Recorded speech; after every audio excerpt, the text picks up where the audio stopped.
মেহেদি শুভ ভাইয়া, আপনি বাংলাদেশের কোন সেলিব্রিটি সেলুনে গিয়ে চুল কাটান?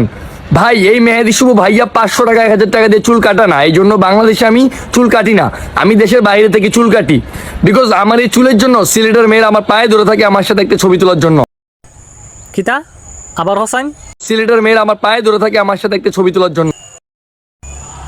কিতা গো সিলেটের আফারা, আপনারা আসুন নি সোজাগ শুনছুননি? আপনারা যে মেহেদি শুভ বাইয়ার কথাগুলা, আমরা সিলেটের মেয়ের আনারকে তার ফাও ফুইরা থাকে, তার সাথে একটা ছবি তোলার লাগিয়া ওই তোরে ভাই তোরে একবারে শুনলাম বা লম্বা দাড়ি পেতা খুব সুন্দর লাগতাছে, একবারে তোরে সাফরি লাগতাছে।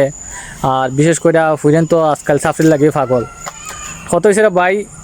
তুই বিভিন্ন কিতাখর বিভিন্ন বিভাগের কথা কইস, কিন্তু সিলেট বিভাগের কথা কইস না। সিলেট বিভাগ তোর মতো সাফরি ফোলা মানতে পাগল না। তো তুই যে হইলে যে তোর লাগিয়া সিলেটের ফুলা ফুইরাইন তোর সাথে ছবি তোলা লাগে ফা দুইটা থাকে, সকল বিভাগের ফুইরান এক ভাবিস না। তুই সাফরি হইতে আর ঢাকার ফুইরান সাফরি হইতে পারে, কিন্তু সিলেটের ফুইরান সাফরি না।